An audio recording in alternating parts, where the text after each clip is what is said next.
Hello friends, स्वागत है आपका फिर से एक बार हमारे study channel study with Nilesh में। हम लोग जो थे वो एनसीईआरटी एग्जाम्पलर बुक के solution chapter number 1 chemical reaction and equation के शॉर्ट आंसर क्वेश्चंस के क्वेश्चन नंबर 29 से लेकर 33 तक लास्ट वीडियो में देख चुके थे। ठीक है, इस वीडियो में आज हम लोग पढ़ेंगे 34 से। तो देखते हैं 34 क्वेश्चन क्या है। 34 क्वेश्चन है, why do we store silver chloride in dark coloured bottles. बोल रहा है कि हम लोग जो होते हैं वो सिल्वर क्लोराइड को एक डार्क कलर का बोतल में क्यों रखते हैं। ठीक, तो इसका कारण ये होता है कि आप लोग जानते हैं कि सिल्वर क्लोराइड को जब हम लोग सनलाइट में छोड़ देते हैं तो सिल्वर क्लोराइड क्या हो जाता है, डिकम्पोज हो जाता है सिल्वर और क्लोरीन में। ठीक है, तो सिल्वर क्लोराइड डिकम्पोज नहीं होने से बचने के लिए हम लोग क्या करते हैं, इसको कलर्ड बोतल में रखते हैं, डार्क कलर्ड बोतल में रखते हैं। ठीक, तो लिख लीजिए, we store silver chloride in dark colored bottles because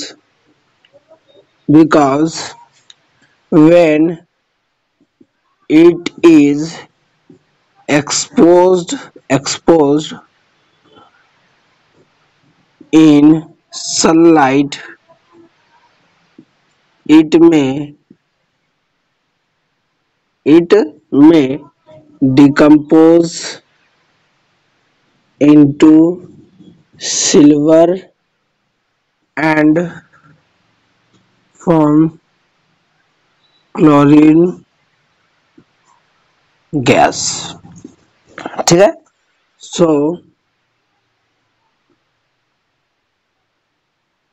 to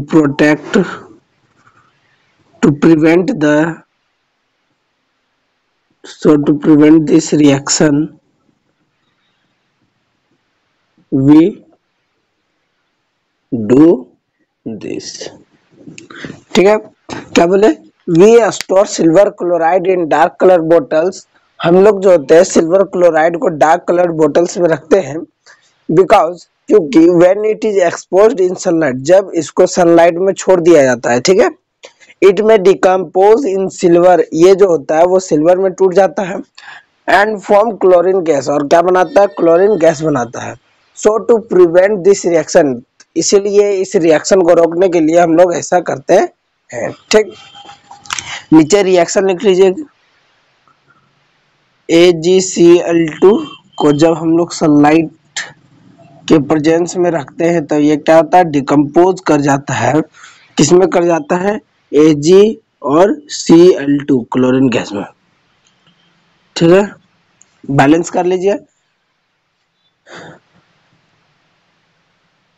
sorry AgCl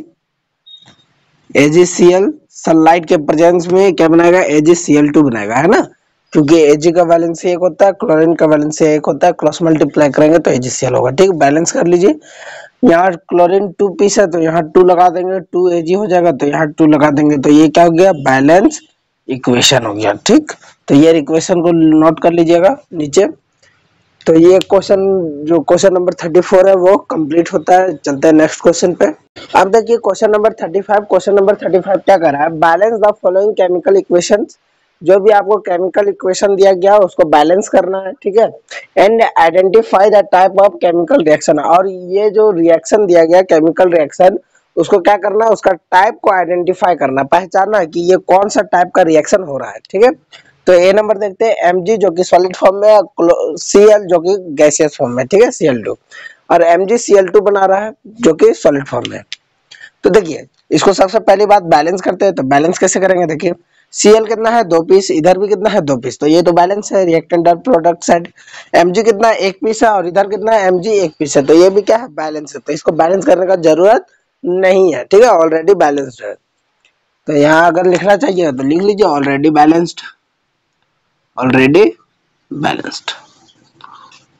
ठीक, अच्छा अब इसका टाइप का बात करते हैं, कौन सा टाइप का है। तो देखिए दो रिएक्टेंट सिंगल प्रोडक्ट बना रहा है, दो रिएक्टेंट है और सिंगल प्रोडक्ट बना रहा है। और हम लोग जानते हैं कि दो रिएक्टेंट, दो या दो से ज्यादा रिएक्टेंट जब मिल करके एक सिंगल प्रोडक्ट बनाता है तो उसको क्या कहते हैं, कॉम्बिनेशन रिएक्शन। तो ये क्या हो जाएगा, कॉम्बिनेशन रिएक्शन।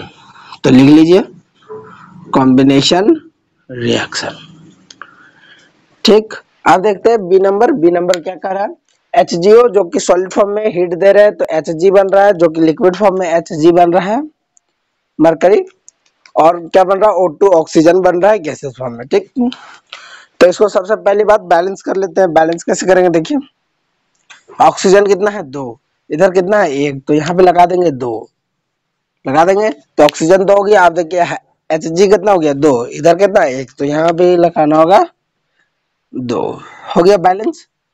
बैलेंस हो गया। अब बैलेंस करने के बाद क्या करना है, इसका टाइप को बताना है। तो कौन सा टाइप हो गया, देखिए सिंगल रिएक्टेंट जब उसको हीट दे रहे हैं, गर्म कर रहे हैं, तो क्या बन रहा है, दो प्रोडक्ट बन रहा है। और हम लोग जानते हैं कि एक सिंगल रिएक्टेंट को गर्म करने पर या उसका टेम्परेचर बढ़ा देने पर वो टूटता है अगर दो या दो से ज्यादा प्रोडक्ट में, तो उसको कहते हैं डिकम्पोजिशन रिएक्शन। ठीक है, तो लिख लीजिए डिकम्पोजिशन रिएक्शन।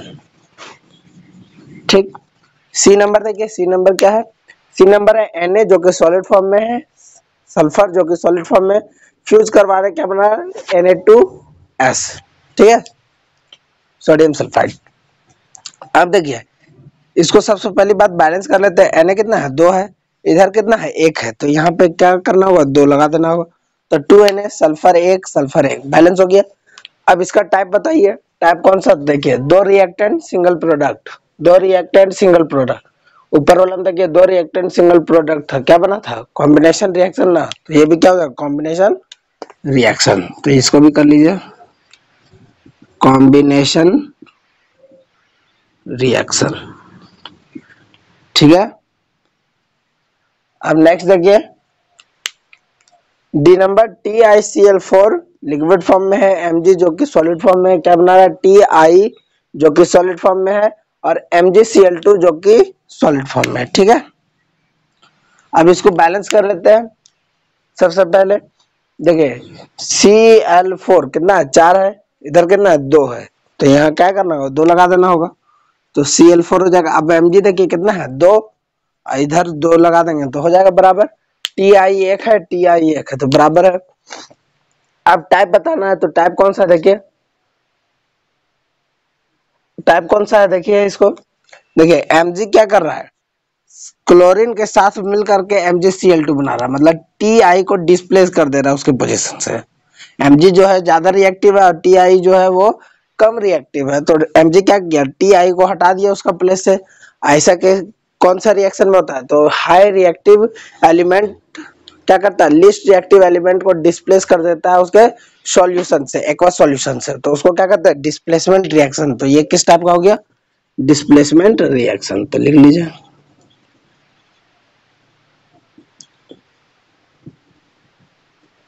ठीक है।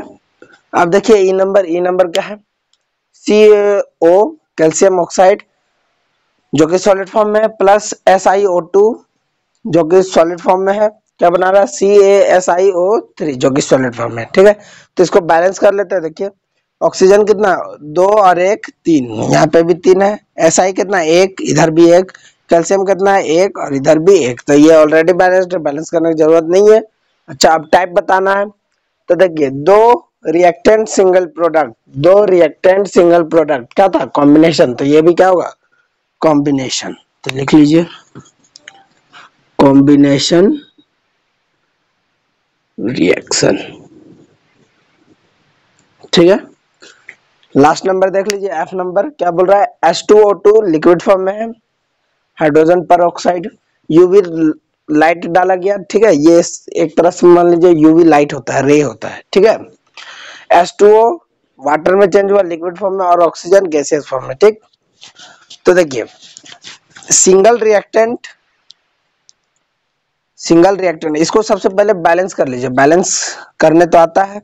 ऑक्सीजन कितना है 2 है, यहाँ कितना है 2 और 1 3 है, 2 और 1 3 है। तो बैलेंस कैसे करें? अगर यहाँ पे 2 लगा देते हैं, अगर यहाँ पे 2 लगाते देते हैं तो ये कितना हो जाएगा? ऑक्सीजन देखिए 2 और 2 4 हो जाएगा। हाइड्रोजन कितना हो जाएगा? 4 हो जाएगा, 2 दूना 4। और यहाँ पे कितना है? ऑक्सीजन 2 और हाइड्रोजन भी 2, तो यहाँ पे 2 लगा देंगे, सब बैलेंस हो जाएगा। हाइड्रोजन 4 ऑक्सीजन 4, ठीक है, तो बैलेंस हो गया। अब इसका टाइप बताना, कौन सा टाइप है? देखिए single reactant double product, single reactant double product क्या था? डिकम्पोजिशन रिएक्शन, तो ये क्या हो जाएगा? Decomposition reaction. इसको भी लिख लीजिए, डिकम्पोजिशन रिएक्शन। समझ में आ गया? तो ये हो गया आपका पूरा क्वेश्चन नंबर 35 का सॉल्यूशन। देखते हैं नेक्स्ट क्वेश्चन, क्वेश्चन नंबर 36 को। अब देखिए क्वेश्चन नंबर 36 क्या है? Magnesium ribbon is burned in oxygen to give a white compound X accompanied by emission of light. बोला एक मैग्नीशियम रिबन है जिसको ऑक्सीजन के प्रेजेंस में जलाया जाता है और जलाने पर एक व्हाइट कंपाउंड देता है, और व्हाइट कंपाउंड का नाम यहाँ पे एक्स दिया गया, ठीक है, एक्स दिया गया, और उसके साथ साथ क्या निकलता है? लाइट का, लाइट भी प्रोड्यूस होता है, ठीक। If the burning ribbon is not placed in an atmosphere, अगर बर्निंग रिबन को हम लोग फिर से अगर नाइट्रोजन में रख देंगे, ठीक है, नाइट्रोजन के साथ रख देंगे, एटमॉस्फेयर में जो प्रेजेंट होता है नाइट्रोजन उसके साथ रख देंगे, इट कंटिन्यूज टू बर्न, ये जो होगा वो लगातार जलते रहेगा, ठीक है, and forms a compound Y, और जलने के बाद क्या बनाएगा? एक कंपाउंड वाई बनाएगा, ठीक। देखिए क्वेश्चन नंबर 1 क्या कर रहा है? Write the chemical formula of X and Y. Chemical formula X और वाई का क्या होगा उसको हम लोग को लिखना है। तो देखते हैं, सबसे पहले क्या बोल रहा था? Magnesium ribbon means magnesium, magnesium का रिएक्शन किसके साथ? ऑक्सीजन के प्रेजेंस में चल रहा था, मींस O2 के साथ। तो क्या बनेगा? मैग्नीशियम जब ऑक्सीजन के साथ रिएक्ट करता है तो क्या बनाता है? मैग्नीशियम ऑक्साइड बनाता है, मैग्नीशियम ऑक्साइड बनाता है, ठीक है, समझ आ रहा है? और फिर क्या बोल रहा है? If the burning ribbon is not placed in an atmosphere, burning ribbon को फिर से अगर कहाँ रख दिया जाता है?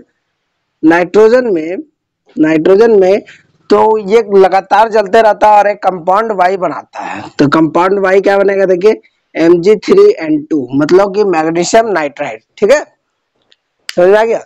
तो मैग्नीशियम पहले ऑक्सीजन के साथ क्या बना? मैग्नीशियम ऑक्साइड बना, और फिर वही जलता हुआ रिबन को, मैग्नीशियम को नाइट्रोजन के प्रेजेंस में जलाया गया, तो क्या बना? Mg3N2 बना, मैग्नीशियम नाइट्राइड बना। तो एक्स और वाई का फॉर्मूला क्या निकल गया? एक्स का फॉर्मूला निकल गया MgO, और वाई का फॉर्मूला क्या निकल गया? Mg3N2, मैग्नीशियम नाइट्राइड, ठीक है। अब देखिए B number, write a balanced chemical equation when X is dissolved in water. क्या बोल रहा है? एक बैलेंस्ड केमिकल इक्वेशन लिखिए जब एक्स को वाटर में घोल दिया जाता है। तो एक्स क्या? MgO है, क्या है? MgO है। तो MgO को वाटर में घोल देना मीन्स H2O के साथ रिएक्शन करवा देंगे, क्या बन जाएगा? मैग्नीशियम हाइड्रोक्साइड बन जाएगा, मैग्नीशियम हाइड्रोक्साइड। तो ये होगी आपका रिएक्शन, ठीक है। अब देखिए क्वेश्चन नंबर 37 क्या कर रहा है? Zinc liberates hydrogen gas when reacted with dilute hydrochloric acid whereas copper does not, explain why. बोल रहा है कि जिंक लिबरेट करता है मींस प्रोड्यूस करता है हाइड्रोजन गैस को, कब? जब ये रिएक्ट करता है, जिंक रिएक्ट करता है डाइल्यूट हाइड्रोक्लोरिक एसिड से, ठीक है, जबकि कॉपर जो होता है वो हाइड्रोजन गैस को लिबरेट नहीं करता है। तो पूछ रहा है कि एक्सप्लेन व्हाई, मींस बताना है कि जो जिंक होता है वो क्यों प्रोड्यूस करता है हाइड्रोजन गैस को और कॉपर क्यों नहीं कर पाता है, ठीक है। तो देखिए आपको रिएक्टिविटी सीरीज याद होगा, और अगर याद नहीं होगा तो कोई बात नहीं, डिस्क्रिप्शन बॉक्स में आपको लिंक दे दिया जाएगा रिएक्टिविटी सीरीज का, जहां पे जा करके आप उस रिएक्टिविटी सीरीज को मात्र 2 मिनट में एकदम आसानी से एकदम याद कर सकते हैं, ठीक है। तो वहां से आप रिएक्टिविटी सीरीज को याद कर लीजिएगा, और यहाँ पे जान लीजिए थोड़ा सा बाद कि हाइड्रोजन से ज्यादा रिएक्टिव कौन होता है? जिंक होता है। रिएक्टिविटी सीरीज में सबसे मींस हाइड्रोजन से ऊपर आता है जिंक, जबकि कॉपर जो होता है वो हाइड्रोजन से नीचे आता है रिएक्टिविटी सीरीज में। तो इसका मतलब क्या हुआ कि जिंक जो है वो हाइड्रोजन से ज्यादा रिएक्टिव है, और कॉपर जो है वो हाइड्रोजन से कम रिएक्टिव है। अब जिंक जब ज्यादा रिएक्टिव है हाइड्रोजन गैस को, तो वो क्या करेगा? जिंक हाइड्रोजन गैस को रिप्लेस कर देगा, डिस्प्लेस कर देगा उसके डाइल्यूट हाइड्रोक्लोरिक एसिड से। देखिए देखिए जैसे समझ लीजिए कि आपका जिंक है, ठीक है, जब ये रिएक्ट कर रहा है हाइड्रोक्लोरिक एसिड से, डाइल्यूट, ये कैसा है, डाइल्यूट है, ठीक है, डाइल्यूट हाइड्रोक्लोरिक एसिड से। अब हम क्या बोल रहे हैं, जिंक जो है वो हाइड्रोजन से ऊपर आता है रिएक्टिविटी सीरीज में, और कॉपर जो होता है वो नीचे आता है। तो कॉपर का भी रिएक्शन करवा देते हैं HCl से, और ये भी कैसा, डाइल्यूट, ठीक है। तो देखिए क्या फॉर्म होता है, जिंक ज्यादा रिएक्टिव है हाइड्रोजन से, तो हाइड्रोजन से ज्यादा रिएक्टिव होने के कारण जिंक क्या करेगा, हाइड्रोजन को डिस्प्लेस कर देगा, क्या कर देगा, डिस्प्लेस कर देगा, और क्या बना लेगा, ZnCl2, और प्लस H2 जो होगा वो बाहर निकल जाएगा, ठीक है, गैस के फॉर्म में, ठीक। जबकि बात करें Cu प्लस HCl का, तो Cu क्या बताएं कि हाइड्रोजन से कम रिएक्टिव है, रिएक्टिविटी सीरीज में नीचे आता है Cu, कॉपर जो होता है वो नीचे आता है। अब जब नीचे आता है तो क्या बताइए, इसके पास इतना पावर है कि ये हाइड्रोजन को उसके पोजीशन से डिस्प्लेस कर पाए, क्योंकि डिस्प्लेस वही कर पाता है जो ज्यादा शक्तिशाली होता है। तो कॉपर जो है वो हाइड्रोजन से कम शक्तिशाली है, कम रिएक्टिव है, और जब कम रिएक्टिव होगा तो वो हाइड्रोजन को डिस्प्लेस नहीं कर पाएगा। दैट मीन्स इसमें कोई भी तरह का रिएक्शन नहीं होगा, ठीक है। तो यहाँ पे रीजन क्या लिखेंगे, देखिए रीजन लिखेंगे zinc, zinc comes above the hydrogen,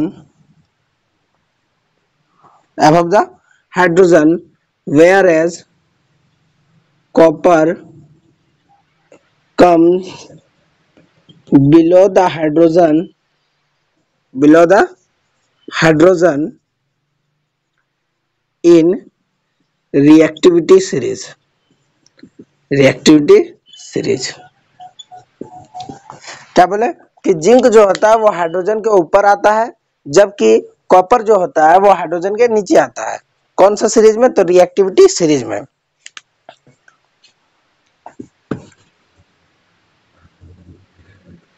so zinc displaces hydrogen from dilute hydrochloric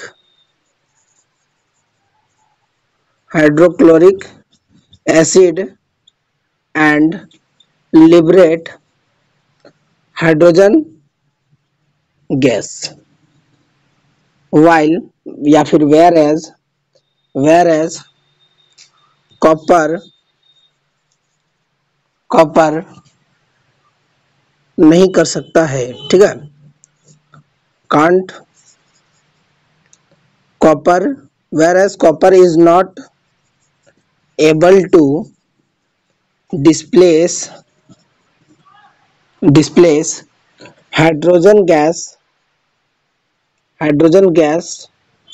from hydrogen लिख लीजिए, hydrogen from dilute hydrochloric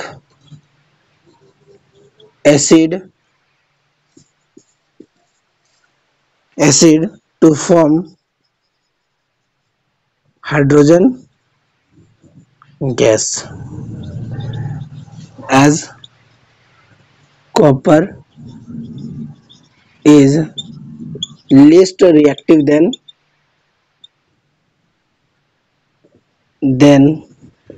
hydrogen, and no any reaction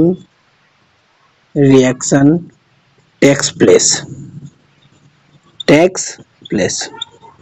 क्या बोल रहा है, देखिए फिर से एक बार समझ लीजिए इसको बढ़िया से एकदम। जिंक जो होता है वो हाइड्रोजन के ऊपर आता है, और कॉपर जो होता है वो हाइड्रोजन के नीचे आता है। कौन सा सीरीज में, तो रिएक्टिविटी सीरीज में। इसलिए जिंक क्या करता है, हाइड्रोजन को डिस्प्लेस कर देता है, कहां से, हाइड्रोक्लोरिक एसिड से, और क्या लिबरेट करता है, हाइड्रोजन गैस लिबरेट करता है। Whereas copper is not able to displace hydrogen from dilute hydrochloric acid, जबकि कॉपर जो होता है वो एबल नहीं होता है डिस्प्लेस करने के लिए, ठीक है, हाइड्रोजन गैस को डिस्प्लेस करने के लिए उसके हाइड्रोक्लोरिक एसिड से हाइड्रोजन गैस बनाने के लिए। As copper is least reactive least reactive कर लीजिए इसको, लिस्ट रिएक्टिव। कॉपर जो होता है वो लिस्ट रिएक्टिव होता है। देन हाइड्रोजन, जैसा कि कॉपर जो होता है वो कम रिएक्टिव होता है हाइड्रोजन से, और कोई भी तरह का रिएक्शन नहीं होता है, and no any reaction takes place, कोई भी तरह का रिएक्शन नहीं होता। तो ये हो गया 37 क्वेश्चन का सॉल्यूशन। अब लास्ट क्वेश्चन देखते हैं, शॉर्ट आंसर क्वेश्चन का, क्वेश्चन नंबर 38 जो कि इस चैप्टर का लास्ट है।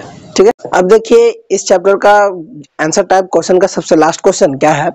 38 number, A silver article generally turns black when kept in the open for a few days। बोल रहा है एक सिल्वर आर्टिकल को जनरली अगर हम लोग ओपन में छोड़ देते हैं, ओपन स्पेस में छोड़ देते हैं कुछ दिनों के लिए, तो वो जो आर्टिकल होता है सिल्वर आर्टिकल्स वो काला पड़ जाता है। ठीक है, टर्न्स इनटू ब्लैक।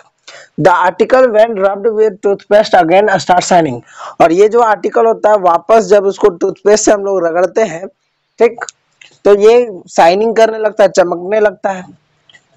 अब क्वेश्चन नंबर ए है, why do silver articles turn black. अब क्वेश्चन यहाँ पे ये है कि सिल्वर आर्टिकल जो है वो ब्लैक क्यों पड़ जाता है when kept in the open for few days, जब उसको कुछ दिनों के लिए ओपन में छोड़ दिया जाता है, खुले में छोड़ दिया जाता है। Name the phenomena involved. तो आपको क्या बताना है, जो घटना इसमें शामिल है उस घटना का नाम बताना है। ठीक है, तो जैसा कि हम लोग जानते हैं कि मेटल्स जो होता है जब ओपन में उसको छोड़ देते हैं तो उस पर अटैक होता है ना। किस चीज का अटैक होता है, तो मॉइस्चर का अटैक होता है, ठीक है, गैस का अटैक होता है, एसिड का अटैक होता है, ऑक्सीजन का अटैक होता है। तो ये सब चीज का अटैक होता है जिसके कारण से मेटल जो होता है वो कोरोड हो जाता है। ठीक है, तो कोरोड होने के वजह से ये क्या बन जाता है, ब्लैक हो जाता है। सिल्वर आर्टिकल क्या हो जाता है, ब्लैक हो जाता है। और ये फेनोमेनन का नाम क्या है, तो कोरोड हो जाता है, मतलब कोरोजन। फेनोमेनन क्या हो गया, कोरोजन हो गया। अब बी नंबर देखिए, name the black substance formed and give its chemical formula. बोला ब्लैक सब्सटेंस जो फॉर्म्ड हुआ इस रिएक्शन में, जब उसको हम लोग खुला छोड़ दिए थे सिल्वर आर्टिकल को, तो ब्लैक सब्सटेंस जो फॉर्म्ड हुआ उसका नाम बताना है और उसका केमिकल फार्मूला भी बताना है। तो पहले ए नंबर का देख लेते हैं। ए नंबर का क्या लिखेंगे, silver articles turn black when kept in the open for few days because because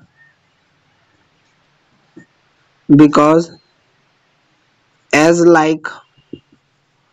like all metals, silver is attacked by the nearby substances such as moisture, acid and gas.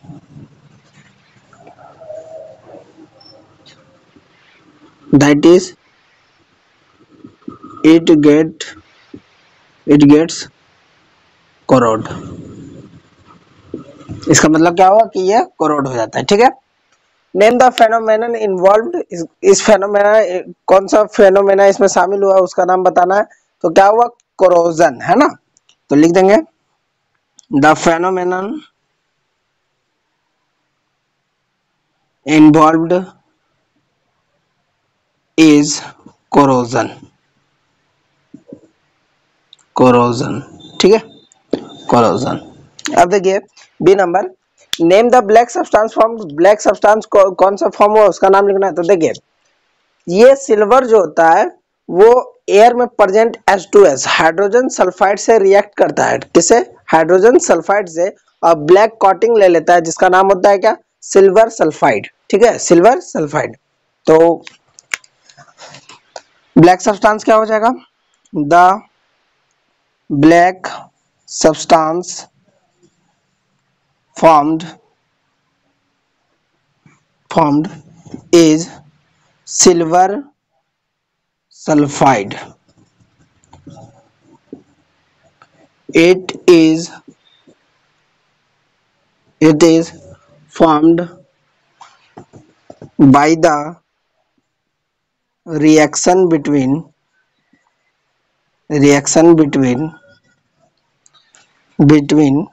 silver and it is formed by the reaction between silver and hydrogen sulfide present in air। ठीक है, तो black substance जो form होता है उसका नाम क्या होता है, सिल्वर सल्फाइड होता है। ये जो फॉर्म होता है it is formed by the reaction between, या फिर it is formed due to the reaction between, ऐसे भी लिख सकते हैं। तो ये जो फॉर्म्ड होता है ब्लैक सब्सटेंस, वो रिएक्शन किसके किसके बीच में होता है, तो सिल्वर और हाइड्रोजन सल्फाइड के बीच में रिएक्शन के कारण ये फॉर्म्ड होता है ब्लैक सब्सटेंस। ठीक है, अच्छा अब इसका फॉर्मूला क्या होता है, तो देखिए ये देखिए, आप इसको चाहे तो आप लिख भी सकते हैं, नहीं तो नहीं लिखिए, कोई दिक्कत नहीं है। सिल्वर का रिएक्शन हाइड्रोजन सल्फाइड का तो क्या बनाता है, Ag2S। ठीक है, Ag2S सिल्वर सल्फाइड, और क्या प्रोड्यूस करता है, हाइड्रोजन गैस। ठीक है, और इसका फॉर्मूला क्या हो जाएगा, इट्स फॉर्मूला इज Ag2S। समझा, ये क्या है, सिल्वर सल्फाइड, सिल्वर सल्फाइड। इसको बैलेंस करना चाहे तो बैलेंस कर लीजिए, बैलेंस कर लीजिए इस रिएक्शन को। देखिए H कितना है 2, इधर भी कितना है 2, सल्फाइड कितना है 1, और यहाँ पे भी 1, Ag कितना है 2, लेकिन यहाँ है 1, तो यहाँ कर देंगे 2। ठीक है, तो ये बैलेंस हो गया। तो फॉर्मूला क्या होता है सिल्वर सल्फाइड का, Ag2S। ठीक है, तो ये हो गया आपका complete question number 38। That means पूरा शॉर्ट आंसर टाइप और एमसीक्यू जो था इस चैप्टर का, एनसीईआरटी एग्जाम्पलर बुक के सॉल्यूशन का, चैप्टर 1 का, वो पूरा कंप्लीट होता है। नेक्स्ट वीडियो में हम लोग देखेंगे इसके लॉन्ग आंसर क्वेश्चंस को। ठीक है, तब तक के लिए आपको जय हिंद।